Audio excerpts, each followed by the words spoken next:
Welcome, everybody. My name is Nick Astor. I'm the Director of Marketing for North America for South Pole. Really excited to see you all here. This is the second in a series of webinars that we have been putting on surrounding carbon offsets, climate action credits, as we like to call them. The focus today is going to be on development and trends of the voluntary carbon market. You may see that abbreviated as VCM from time to time. By now, I think you guys understand how the old webinar works pretty well. We will be answering questions in two batches, however, today, one about halfway through, one towards the end. Please, if you haven't sent in questions in advance, which some of you did, which is terrific, please write your questions in the chat box on your control panel. You should see a little box that says questions. You type it right in there, and we'll get to them roughly in the order that we receive them. As the conversation carries on. If you wouldn't mind going to the next slide, I'll give you guys just a little introduction here. Great. For those of you not familiar with South Pole, we are a profit for purpose company, a full service sustainability consultancy. Historically, we're most well known for developing carbon projects around the world. Most of those are nature-based projects, which you'll learn more a little about what that means as we proceed with the conversation. But what you need to know is we're big, we're global. We've been doing this for a long time. We've got almost 1,000 fantastic experts all over the world who know an awful lot about the carbon markets and climate change mitigation in general. So you come to the right place to learn and ask questions. Next slide, if you don't mind. We look through climate action as a metaphor that we call the climate journey, and what you're seeing here is the climate journey. It's simply a framework to give you an idea for how to go about understanding your climate footprint, figure out what kind of action you can take, learn how to take that action, and then hopefully communicate and lead for the future. Most of what we're going to be talking about today fits roughly in that fourth slot, the finance climate action. So getting into the nuances of what the market is all about, what is a carbon project, et cetera, et cetera. I am excited to be joined by both Reed Shapiro and Colin Tompkins-Berg. They are two of our business development folks here in North America. Reed's out here on the East Coast in New York, Colin's out on the West Coast in Portland. So we got you pretty well covered in terms of the time zones. Colin is basically going to get you going on a little bit of the history of how the voluntary carbon market evolved, how it works, what's it all about. Reed's going to jump into the trends and where we see all of this going. And as I mentioned, we will have plenty of time to answer your questions today, so please type them right into that box. If we have to stick around a few extra minutes, we're happy to do that at the end to make sure we get to everybody. So without further ado, I'm going to disappear, turn it over to Reed. Sorry, I got you guys backwards. Reed's going to do the history, Colin's going to do the trends. I wonder what Reed was smirking at there. But Reed, why don't you take it away? Very well, thanks, Nick. And thank you, everyone, for joining us and taking time out of your day to learn a little bit more about these markets that are increasingly becoming parts of the mainstream in our lives. So to jump right into it, while South Pole generally deals with the voluntary carbon markets, there are two. There's a voluntary carbon market and there are compliance markets, which are typically run by state level actors. Sometimes you have sub-state level and even municipal programs and schemes that are put into place. But if you look over at the, when it comes to carbon credits themselves, as opposed to carbon allowances, which are a big hallmark of the compliance market, we'll get into that in a minute. You can see that the voluntary carbon market is actually much more active in the trading of these certificates that are linked to emissions mitigation than are the compliance markets. And at the same time, as you'll see, there's a lot that these two sides of the coin really, they are this one coin, and it all kind of works hand in hand together. So as mentioned, there are a number of different types of compliance schemes, just to kind of get the full breadth of how it all works and the origin of everything. You've got on this left side here the national and subnational schemes. There are a number of systems around the world that will do a cap and trade. that are similar to the way that aerosol cap and trade was done back in the 80s when we had to fix the ozone. So that's really the origin of those sorts of schemes. But then there are also now carbon taxes, there are hybrid systems, and there are constantly more and more jurisdictions coming online on a regular basis with new nuances as to how they'll apply these different tenets of their market that they create. In between that, you have groups like ICAO who have created CORSIA, which are international trading schemes and regulatory schemes. Specifically, CORSIA is about international flights that take off in one country and then land in another country. Who gets the emissions attributed to them? So this is I don't know why it stopped. Is it still showing? My screen just went off. Yep, we can still see the same slide, Reed. Okay. I don't know why that's the case because now I can't see it. But basically, I know that there's behind CORSIA, there's an initiative within the shipping industry that is going to regulate international shipping as well. And then on the right, you see the international targets as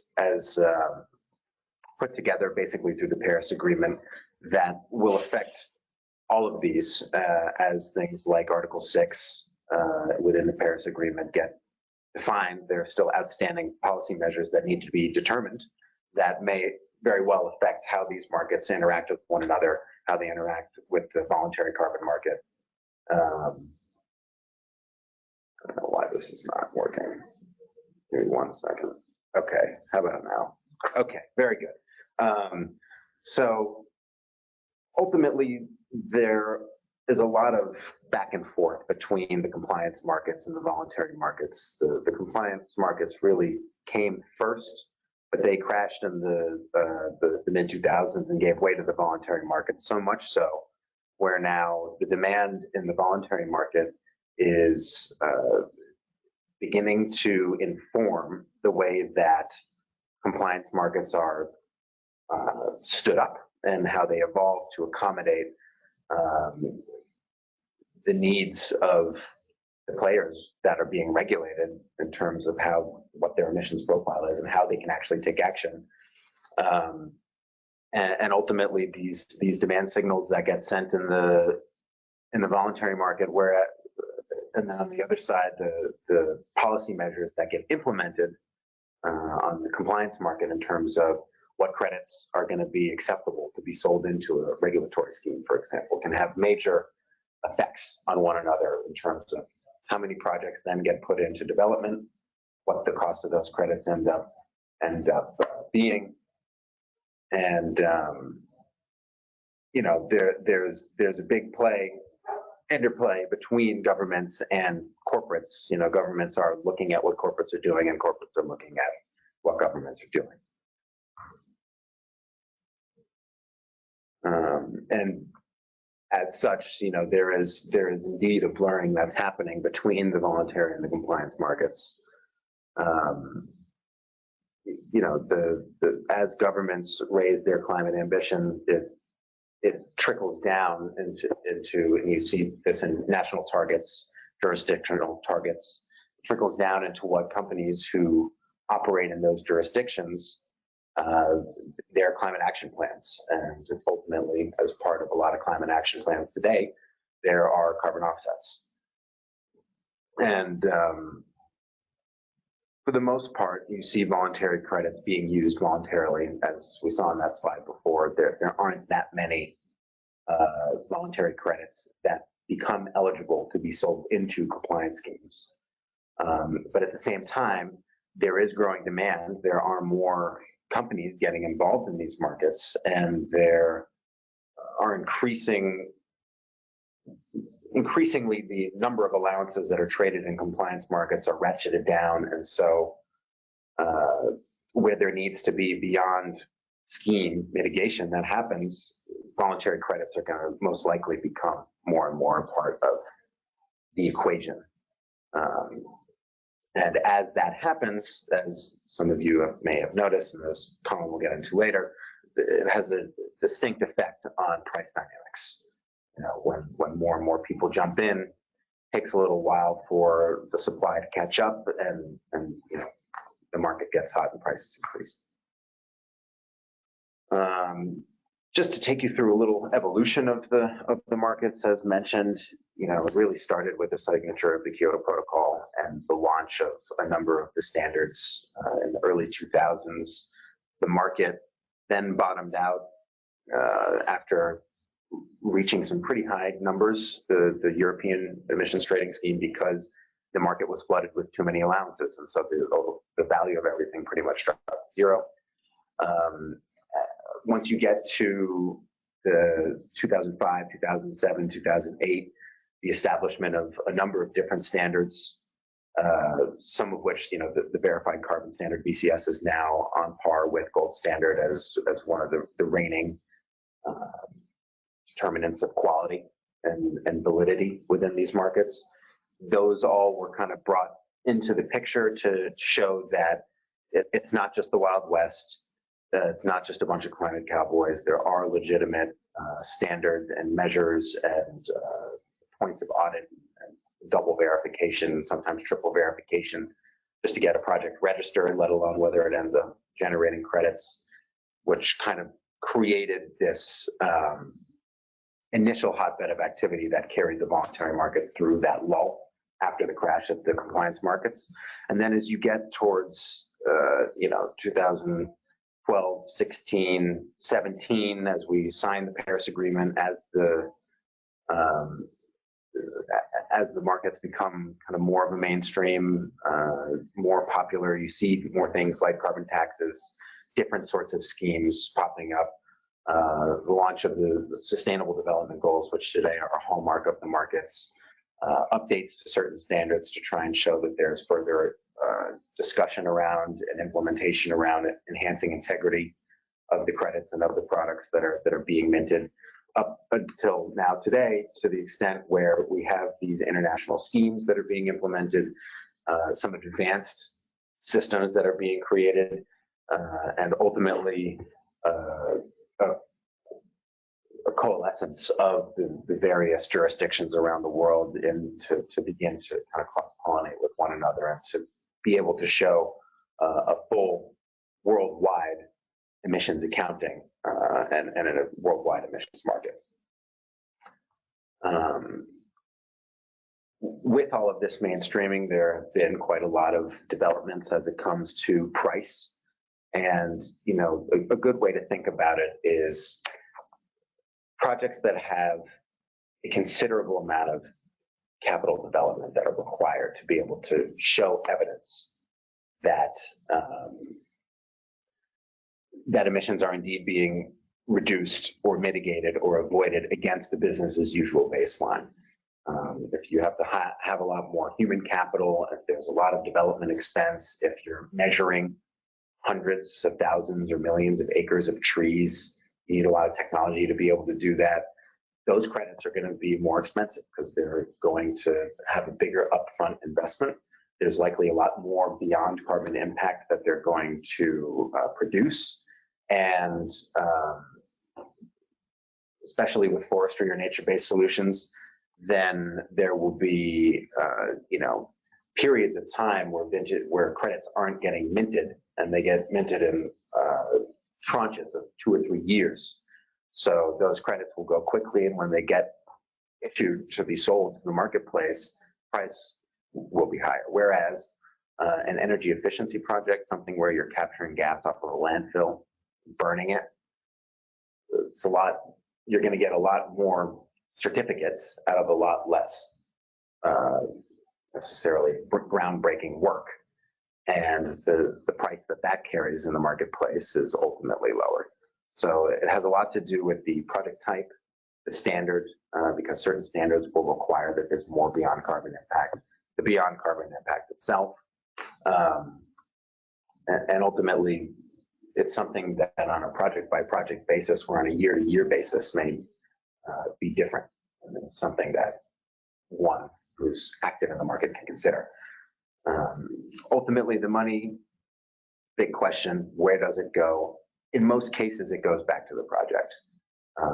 and for any project to be really truly legitimate and additional, meaning that it is going beyond what would otherwise happen in a business as usual scenario, credits are only ever minted with the understanding that they will be sold, and the sale of those credits will enable the further funding of the activities that created the credits. So it's kind of this virtuous cycle where if the money doesn't go back to the project, then the activities can't continue or scale. And if the activities don't continue or scale, then you're not going to have any credits in the future. And they've done a lot of work for, one-time payout, which is not the intent. And then there's another percentage of money that goes into the verification, validation, the registration, the auditing, that goes into a project as you take it from a concept to an identified project and location to a verified and validated, implementation of a method of reducing carbon that has been previously audited at that site.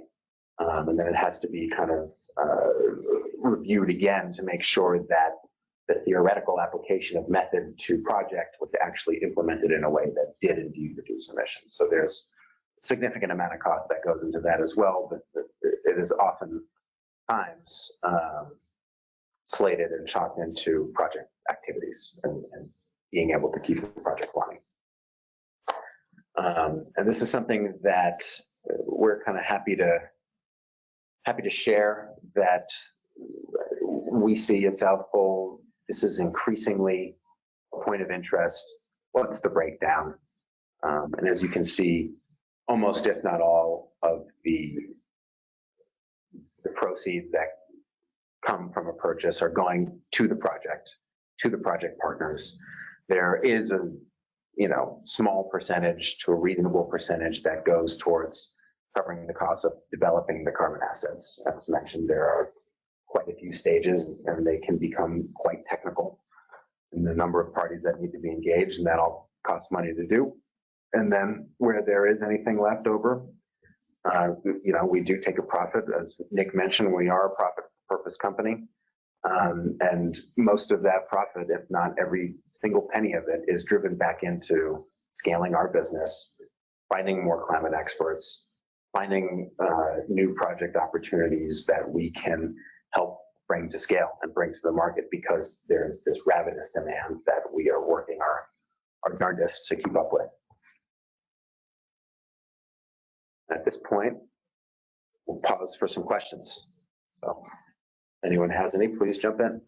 We have a couple of questions that have come in, so we'll take a couple of minutes and go through those. And as I mentioned, if you do have more, you know how to do it. Pop your question right there in the question box. A question about standards. Could either of you walk us through how standards are set and how they may prevent greenwashing?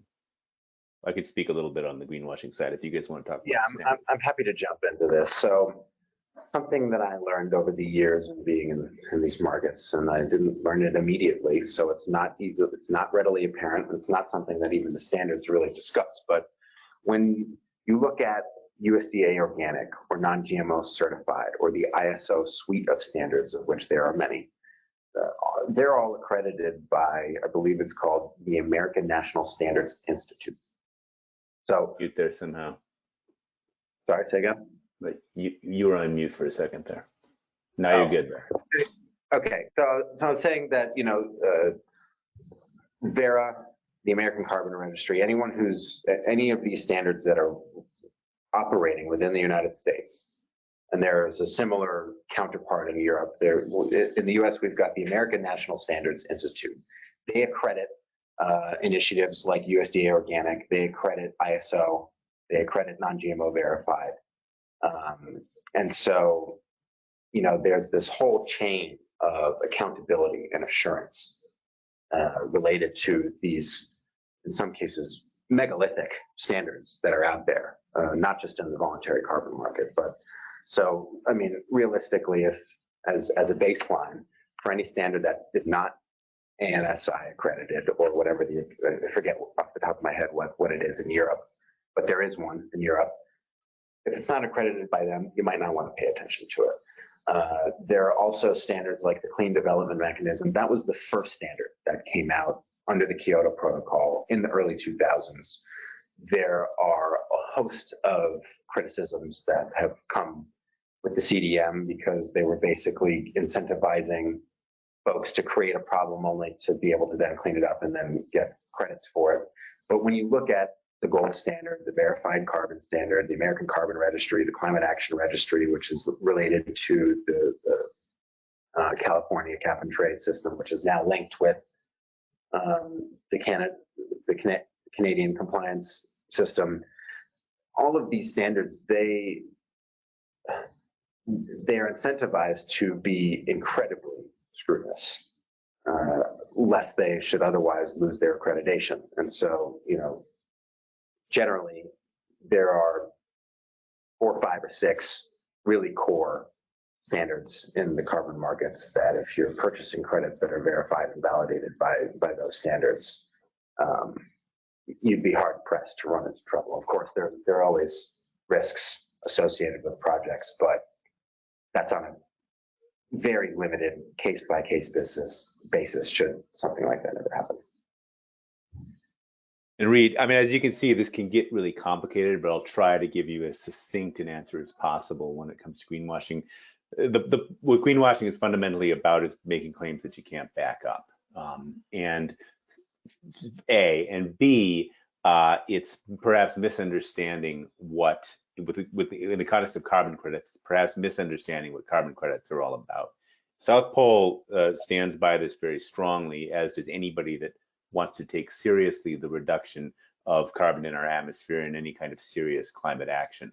The first step towards dealing with your carbon footprint, well, obviously measure it and understand it, but then it's to reduce it. And if you're not taking steps to actively reduce it, if all you do is buy a bunch of credits, that's basically greenwashing. And we very much discourage that type of practice. Carbon credits still come into play, and they are still a very important part of anybody's climate mitigation strategy, but they only come into play to offset those emissions that you cannot immediately reduce, or that you are not immediately on a path to reducing. Now, at some point, you're not going to get to true zero, but you may find yourself on a science-based path over the course of 5 years or some amount of years. You'll set a goal. You'll reduce those emissions as greatly as you possibly can. And then at that point, a purchase of carbon offset is appropriate to mitigate that final amount. And that's when you can truly make claims such as climate neutrality and so on, with enough legitimacy that you're not going to be called out on greenwashing. This is a topic we could go on for hours about. I'm happy to drop you a quick note. We actually had another webinar, if you want to watch another one, closely related to this topic and how we communicate about our climate ambition. I'd be happy to send you that link as well. Lest we take a lot of time, but we do have we got a bunch more questions coming in. I love it. Quickie here. Informal carbon credits. What's your take on informal carbon credits? Does that make any sense? Is that a bad idea? Sounds like it. I'm inclined to agree. Actually, I would need to understand a little bit more context. But again, just like Nick said, maybe there's a great initiative that someone can support. Maybe you're doing that through a foundation. Maybe it's a philanthropic effort, and there are emissions reductions that abound from those activities that have not been verified and validated. Don't say that you're offsetting. It's misleading. It's confusing. It could get you into legal trouble these days. Not worth it. Leave the carbon claims to the offsets themselves. Leave those to emissions reductions that you've achieved. If you're achieving emissions reductions in your own operations, say that you're achieving emissions reductions in your own operations. Don't say you're creating offsets. This is something that I feel like has long been debated, because folks will say, oh, but it's so hard to get verified and validated. Well, there's a reason, so that there can be some legitimacy to this marketplace, so that when people do say that they're offsetting, there's at least some foundational baseline of understanding that whatever's being claimed against, even if it's not climate neutrality or net zero, that there are multiple levels of assurance and auditing that have taken place. Colin, I want to pause there in case you want to sink your teeth into that one either. Thanks, Reed. There's a few more questions coming in. Some of them are a little technical. I may have somebody email you folks. The rest are a good segue to turn it over to Colin. He's going to talk a little bit about trends and how things get priced and things like that. So why don't we roll with Colin, and then we'll get to the rest of these questions in 15 minutes or so.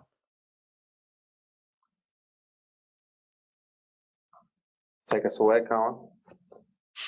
Wonderful. Thank you, Reed and Nick, and good morning, good afternoon, good evening, maybe to all of you. Thanks for joining. So wonderful. Now that we've kind of set the stage in understanding a little bit more about how the voluntary carbon market was developed and the steps that went through, and also how pricing is set for actual carbon credits, we're going to go through and actually look at demand and price of the voluntary carbon market.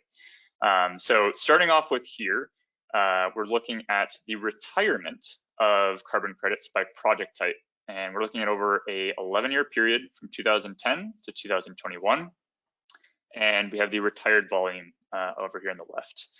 Real quick before we dive into what it means, I want to say that project type. So here we have renewable energy, avoidance, nature-based avoidance. We have waste such as compost. Energy demand is actually more so community projects. So that is water and cook stoves.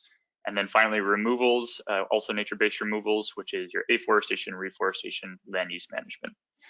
So as a whole, the demand in the voluntary carbon market has been rising over this time period, and in particular has really seen significant growth year over year since 2020, coming at just under 70%.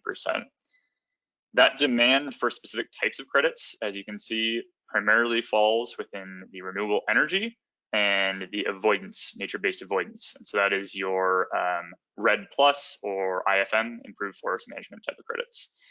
Leading the pack there with last year in 2021, 62 million and 61 million respectively. We don't have 22 data out yet. South Pole, we deal in data, we're very immersed in it, but we're not a data company. And so we're still crunching our numbers, and we'll be having that in future months. Reed, could you get me the next slide? I think you might. Perfect. Thank you. Great. So now taking a look at the retirement of nature-based solutions. So this is all nature-based solutions within the market. Again, same time period, 2010 to 2021. And here we're looking at the difference between removals and avoidance. And so Nick already gave a shout out to another webinar, but also I did another webinar with a colleague, David, which is all about the creation of carbon credits and projects where we go through the difference in depth on avoidance and removals. Feel free to check that out. But in this light, avoidance is avoiding any carbon or any emissions from being released. So that type of protection of forest, RED Plus projects, where removals is the actual sequestration of carbon, examples such as afforestation or reforestation. As you can see, a vast majority of credits that have been retired to date have been avoidance, coming at 85%, whereas removals make up 15%. So lion's share is really coming from that avoidance section, but as you can see, since 2019, we have been seeing a significant increase in the number of removals taking part, which is obviously great, as we need removals for all net zero science-based target goals to account for those residual emissions that companies have done once they have reduced the maximum amount, pointing back to what Nick was speaking to from that last question. Next slide, please, Reed. All right, so now we've taken a look at actual retirements over the last 11 years, and now we're going to take a look at price over the last year. So here we're looking at the evolution of pricing from July 21 through just last month of 22. We have a price index set for the year of 21, so that's set there at 100. And we can see that the last 6 months of 2021 saw a dramatic increase in price for CORSIA and for CORSIA credits, which we just mentioned, and all nature-based solutions as well. If you weren't involved in that market or only lightly, some of those huge price increases came from increased commitments set by multinational corporations as a result of COP26, new entrants from the cryptocurrency space, retiring almost 10 million credits last fall, as well as just in a continued increased demand across the board for carbon credits, while supply has been only at best keeping up.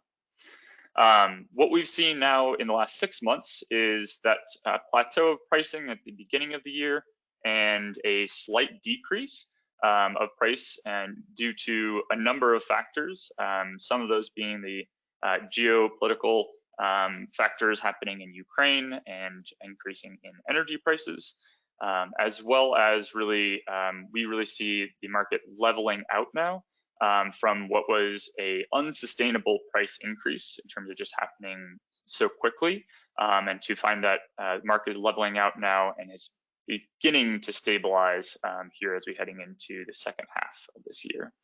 Do want to make a quick note here on the tech. And so, as we know right now, technical removals are priced anywhere from typically $300 to $1,000 per credit. And so this slight decrease is, what we're hoping to see over the next all years to come, but next 7 to 8 years in particular. And we're starting to see just a slight decrease in that price come down. Next, please, Reid. So having just talked about price, I want to kind of give a chance to speak about at least South Pole's stance on carbon credit pricing, and really that higher pricing for carbon credits is great for climate action for these two reasons. One is that higher prices drives higher integrity for the actual project owners, and allowing them to invest in more ambitious type of climate action projects, such as scaling removal technologies and really increasing the number of different types of projects, such as blue carbon. So more or less, the next project types that we have to explore and develop are those that require more capital, and that's why they have not been done so yet.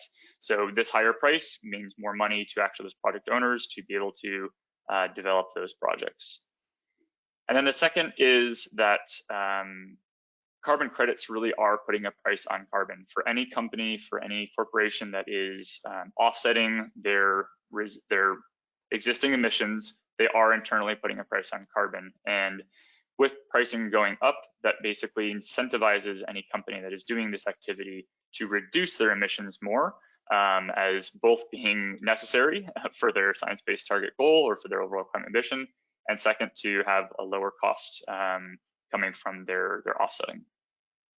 So I also will say that, as Reid just spoke about, the difference between the voluntary carbon market and the compliance market, we see in multiple compliance markets, particularly that in the EU, that the price of per offset is in the $80 range.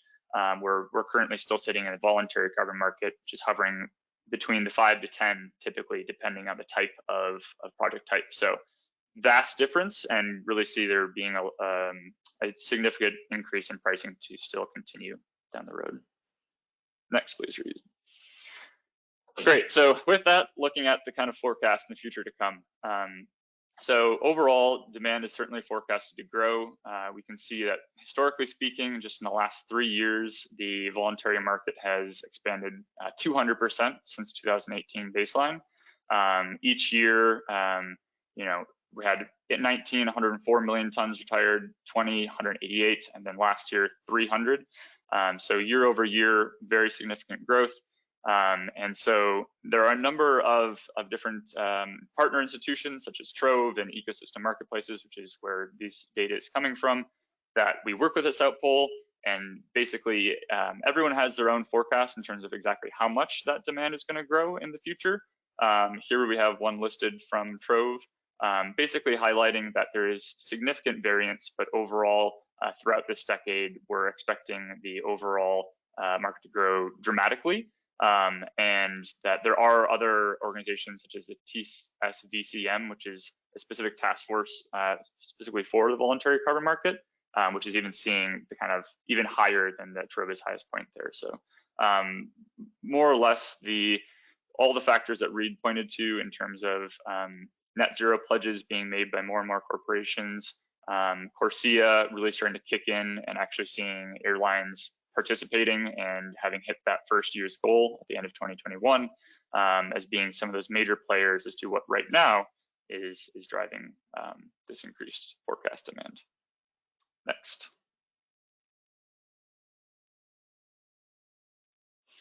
Great, so that's a lot of data, a lot of graphs. Taking a look at actually, who is leading this demand or who is really fueling this demand. Speaking to multinational corporations, here on the left, we have a number of companies that have really set some of the ambitious goals for their net zero. 2050 is a typical year you'll hear. Here we have some others that are setting between 30 and 40. But with these commitments, there is obviously a huge part of carbon offsets that play in the role until that goal, and obviously of removals when actually hitting net zero. Furthermore, in the middle, just overall companies that are making very large purchases of offsets along their climate journey. And as a whole, over 25% of Fortune 500 companies made carbon neutral, net zero, or science-based target commitments. And that was actually as of November of 2021. And so we need to update that figure, but I know it has gone up significantly even since then. Next. So to kind of wrap things up, what we're seeing as the first half of 22 has concluded. First is that we saw a slight dip at the beginning of the year compared to how last year ended. And that is due to the global economic uncertainties, as well as that the end of last year was really quite a craze and that we saw being an outlier in the market. But that overall demand still remains higher than last time the same year. So Q1 of 22 saw a 20% decrease of retirements from Q4 of last year, but Q1 was a 15% increase of Q1 of last year.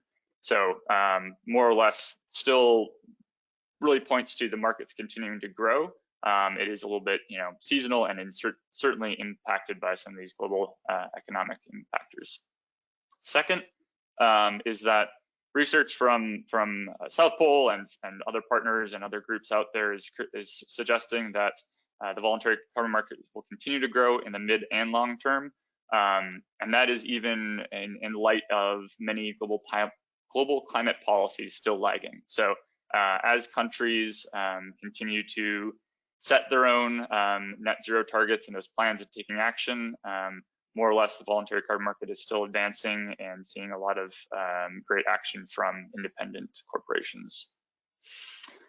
Finally, that two factors here, so credible corporate claims, the Science-Based Target Initiative, which has really only been kicking into gear over the last couple of years and is continually improving in setting the specific standards for industries, has seen to a very quickly increasing number of net zero science-based target commitments, and also digitization within the actual carbon project development. So both Verra, Gold Standard, and a number of those standards that Reed was just speaking of are rapidly working on digitizing the entire standard verification, working with project developers and with parties like South Pole as well, to really help drive scalability as well as integrity as we all continue to drive the voluntary carbon market forward.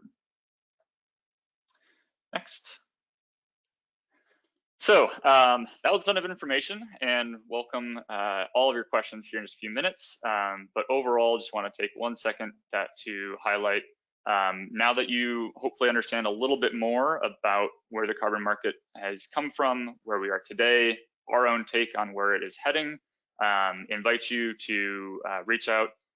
We have at South Pole a marketplace, which is linked here in this deck, but also just at South Pole Marketplace, which actually has 30 different projects, carbon projects that you can check out and see. as well as if you're interested more in conversations or any of the following of carbon offset strategy and seeing a portfolio of projects or continuing to get updates on the voluntary carbon market, please reach out to myself, Reed, Nick, or your respective South Pole contact, and we'd be happy to continue that conversation. So thank you all for listening, and now I look forward to continuing into some more dialogue. Colin, excellent. All right, folks, we do have a number of questions rolling in, and we've got a decent chunk of time to get to them. Let's just go down the line. A subject that we didn't get into, I don't know if we're necessarily experts to answer this one, but NDCs, nationally determined contributions. Define what that is, first of all, but how do they affect the price of carbon? Or how may they affect the price of carbon going forward in this trend conversation? Reed, would you like to take that one? It relates a little bit more to your section, but I have to be happy to give my 2 cents.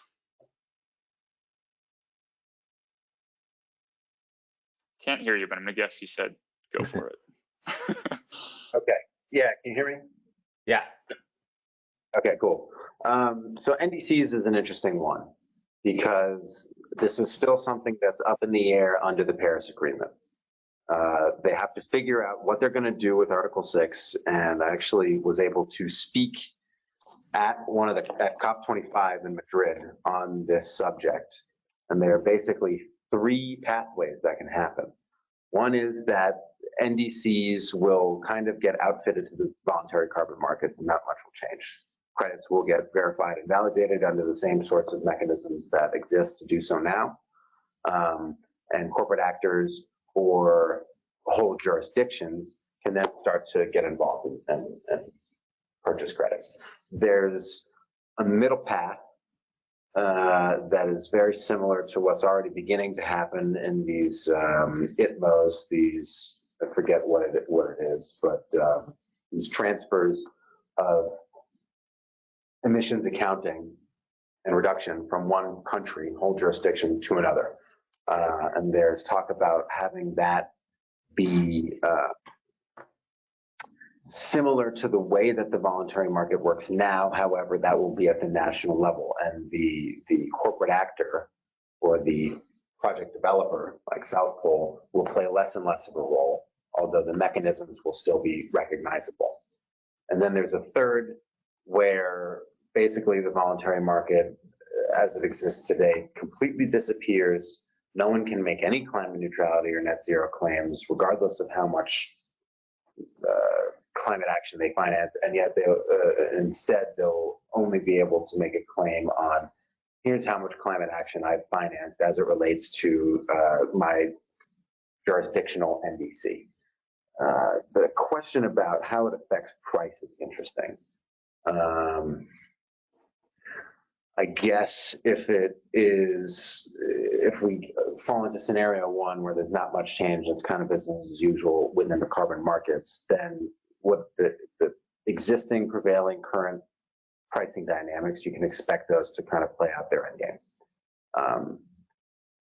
Whereas in the other, where countries start to take over more, I could see it potentially going one of 2 ways. It could either become much more expensive because the countries will have, it'll almost be like a forestry issuance, where only every once in a while do the credits become available, and anyone who wants them are going to get in line immediately, and the price is going to go way up. Or if countries don't do it right, and no one's really incentivized to play, then it could all become worthless, which would be a worst case scenario for the climate. But then, in the third one, when it relates to climate finance, again, I think generally the nature of the markets would change at that point. And I guess maybe there'll still be a way to get either more efficient or less efficient dollars per ton mitigated that you could make a claim against. But, it really depends. I'd say the long-term pricing as it relates just generally to the carbon markets really is a determinant of, will the supply be able to meet the constantly growing demand that's happening now, enough to keep pricing slowly jumping up, as opposed to the entire market going dry and pricing skyrockets, and then only really wealthy, potentially really high emitters can play at all. So there's going to have to be a tightrope walked where demand, supply tracks demand well enough to keep it a liquid enough market. Thank you, Reed. All right, I'm going to jump around a little bit here. Apropos, good question here of something that we didn't get into. We were talking very purely about carbon, but one of the things that South Pole is quite proud of is that the vast majority of our projects have what we call co-benefits, which go far beyond simply the removal or the avoidance of carbon itself. The question is specifically to you, Colin, if you could talk to us a little bit about the trend for high quality credits that do have social and community impacts, and if possible, how does one measure those benefits, and does it impact the price? Yeah, we'd be happy to. Great questions. So yes, the co-benefits, at least at South Pole and our projects, we relate them all to the UN Sustainable Development Goals in terms of tracking which exactly those goals are the project is directly impacting, in addition to the avoidance or removal of that carbon. Some examples of that, as like we're talking about looking in there, is the nature-based avoidance, or the REDD+ projects. A lot of these REDD+ projects have many co-benefits designed into them, with impacting the local community economically, with health, in terms of designed into the actual project, and particularly with gold standard, they actually require that these co-benefits are verified as part of the same process when they are verifying that the carbon credit can be issued. They're actually verifying that these co-benefits are being delivered, they're being improved. And so many projects will list co-benefits and track them and have reports on the projects, which is awesome. Gold Standard in particular, actually part of their process requires that and that reporting, so it's a little bit higher. And as a result of that, Gold Standard projects do typically require a little bit of a price premium. In addition to any projects that have co-benefits as well, they certainly do require a bit of a price premium as well, compared to their equivalent project type with less or none of those co-benefits. Just to add to that quickly, Gold Standard, not only do you have to have any co-benefits, you need to have 3 qualified co-benefits, otherwise they won't validate your project, even if it's an additional carbon offset project. So. And we certainly see this type of thing in high demand whenever we talk to a company. Very often there are geographies, there are additional CSR priorities that company has and wants to align with. It's a whole conversation, and some of this is very quantifiable, some of it winds up being very subjective indeed, but that's just the nature of a CSR strategy. Oh, good questions. Okay. Given the lack of a cap and trade scheme, carbon tax, etc., or some of the perhaps more robust compliance mechanisms that could exist in the future, is there any mechanism that would incentivize corporate offset purchases in connection with higher CO2 market prices? I.e., what's maintaining corporate interest in the voluntary market if the price keeps going up? Is this going to scare people off? Is this going to reduce ambition, etc.? So certainly one of the things that keeps a business of any size, a Main Street business all the way up to a multinational corporation, is that if they are making any form of official claim to being climate neutral or carbon neutral, as in they are offsetting all of their emissions with verified emission reductions, that if they have made that as part of their commitment to their overall climate strategy, and that's something that they're publicizing and they're proud of that being their brand, then they are beholden to continue to do so based on their consumer pressure, their investor pressure on making that commitment right. And so basically, in order to make that commitment, you're going to still need to purchase those offsets regardless of their price. And so that is certainly something that we do and work with companies, is understanding their climate strategy, their goals, and what that means in terms of their necessary purchases over the future, 3, 5 years, 10 years, to work with them to create a portfolio and a strategy on, given that prices have been rising and are forecasted to continue to rise, how can we, keep this commitment while purchasing credible, high integrity projects while also not running the business under. So it really comes down to a lot of those claims and how they're communicating their leadership in the space and in their industry.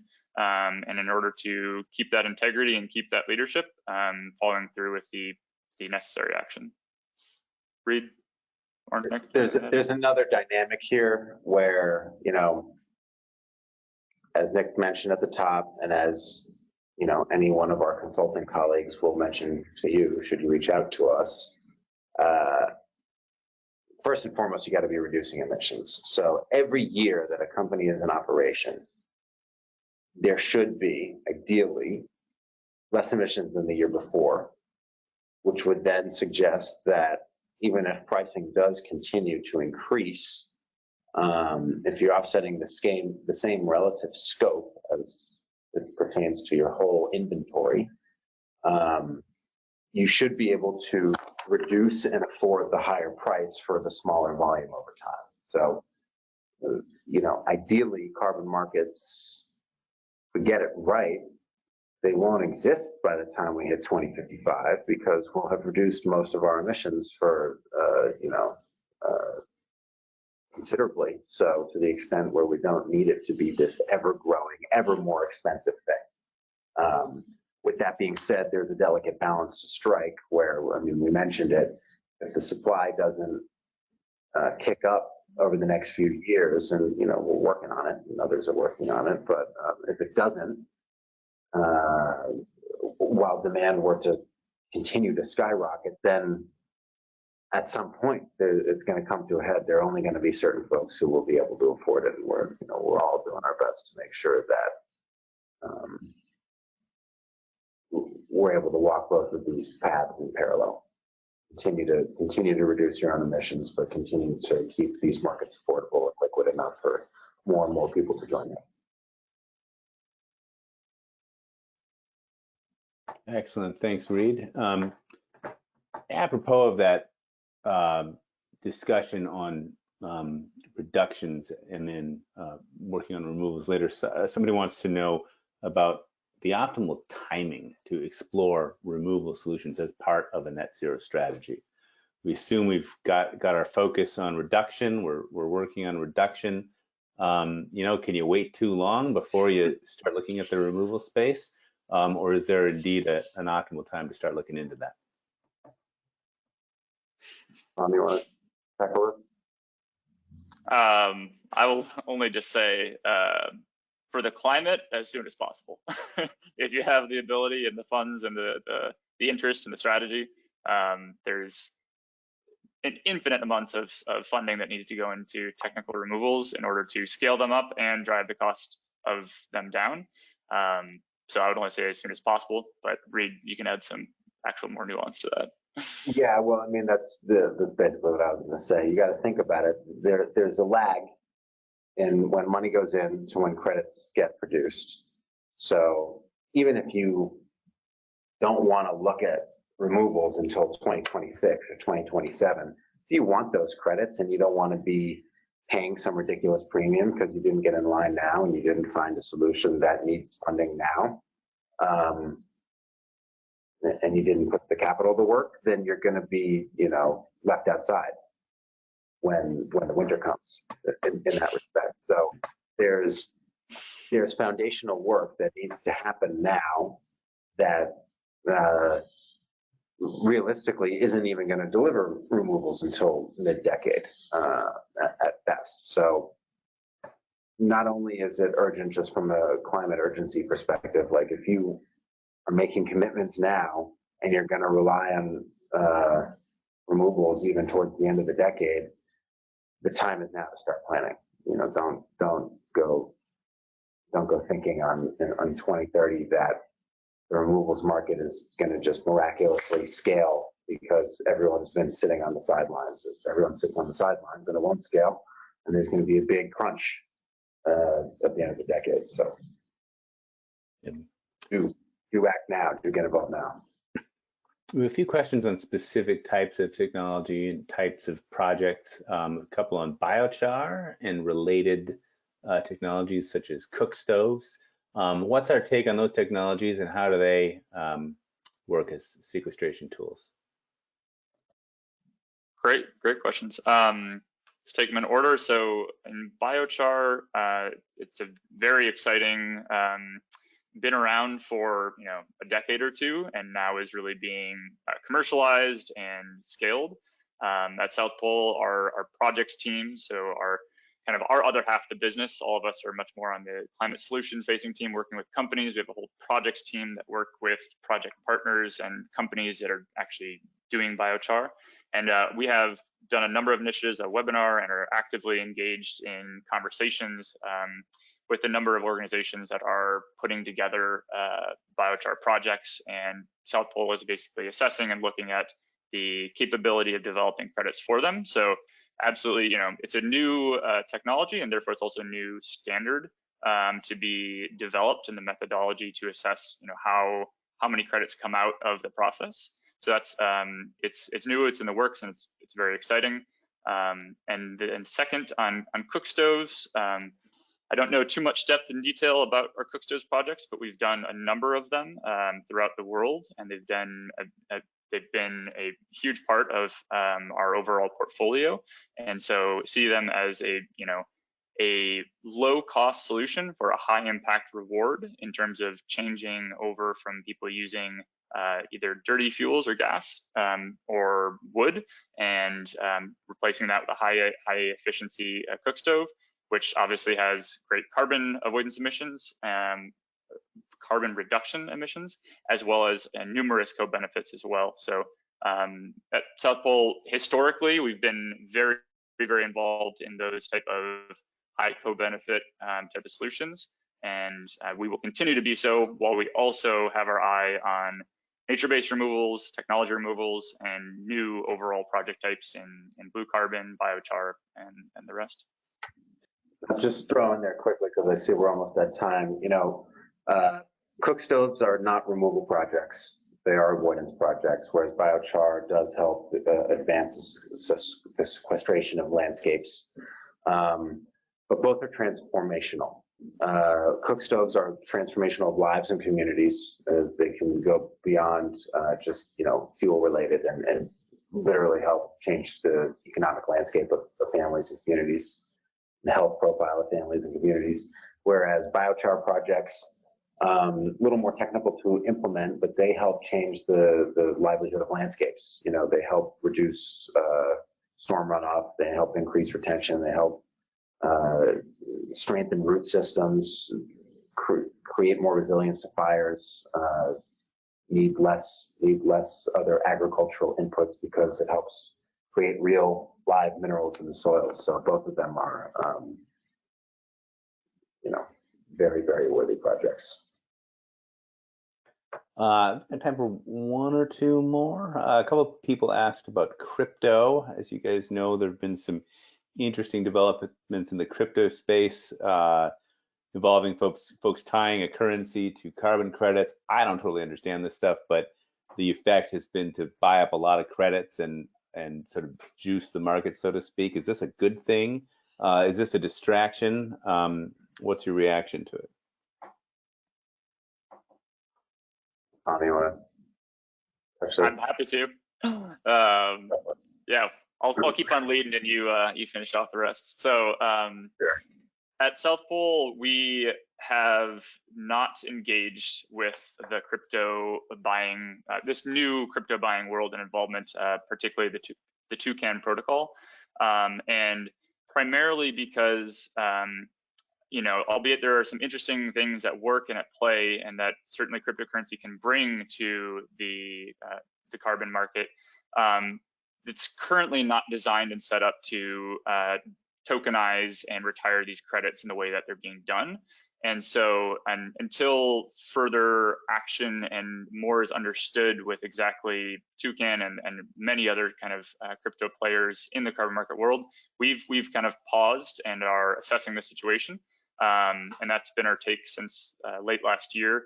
And I believe if you're asking this question, you may have heard that Vera also took a even more drastic stance and actually is not allowing the retirement of Vera credits, which is the most prolific standard on the market, to any crypto type of network or player. And so that the same rationale was more or less used in terms of this is just not kind of how it's been designed to be, and for a number of reasons. So I'll let Reed maybe touch on more.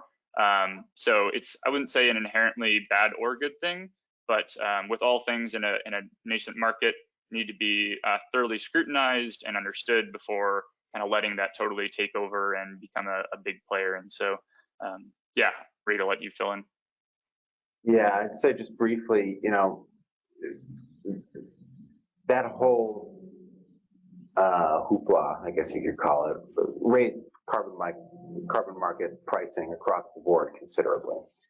So we enjoyed that, but we only enjoy it so much as there's still liquidity in the market, and it has led into these questions of, well, is everyone going to play in the same volumes, and do they have the willingness to pay for the next 10, 20, 30 years if pricing keeps going off the charts like this? The answer, obviously, if it were to grow the way that it did last fall, no, it's not going to. So, you know, yes, prices need to rise. The cost of carbon should be reflected more accurately. But if it happens so quickly, it's almost like a microcosm of climate change itself. The climate's always been changing. Pricing will always change. But if it happens faster than the systems that we use as humans can deal with it, then something's going to break. So we need to be careful. There may be some future to work with crypto, but they can't just take the whole market by storm overnight and expect everything to go smoothly for them in the backlash. All right, I think we have time for one last question, but of an open-ended question, talking about the intersection of carbon credits and the circular economy. And I think the question is, you know, can carbon credits play a role in our ambition to achieve a circular economy? Do they get in the way? You know, what's the relationship between these two concepts in the context of climate? I'll just say quickly, there's a lot of similarities. The plastic credits, when you think of plastics, when you think of metals, there are a number of systems that are beginning to pop up that take a lot from carbon offset development and verification cycle. So they shouldn't be zero sum between the two of them. They're both elements and pillars of collective global climate action that needs to happen. Yeah, I think just to add on that, there, as Reed referenced, there already are plastic credits. There are plastic projects that either pick up and recycle or pick up and incinerate to basically form that of additionality, the funding that is required to clean up this plastics that was not there previously, which is why the plastic is where it is. And as Reed mentioned, a lot of that methodology and frameworks and actual assessment is following very similar protocols to that that's been developed for the carbon space. And I think there's huge room for metals, as Reed mentioned, and waste as well, to follow similar paths of, you know, finding ways to deal with these materials that have value, but currently we don't value them correctly, and therefore they are waste or they are pollution. But with some of these mechanisms can be applied to hopefully make them more circular. Well, guys, I think we should wrap it at that. Just a handful of tactical questions that I promise someone will email you about. In the meantime, thank you so much, Reed and Colin, for doing this today. I thought this was particularly engaging, one of our best recently. We will have a third component of this series of webinars. The exact date is TBA, so bear with us. You'll get an email at some point about that. Additionally, we'll send you a few notes in a couple of days, including a link to the recording of this conversation, which you're more than welcome to share with anyone you like. And as always, both Reed and Colin have left their email addresses here, so do feel free to reach out to them directly. And you can also certainly reach out to us via our website, southpole.com. And without further ado, thanks to everybody, and we'll see you next time. Thank you. Thanks, everyone.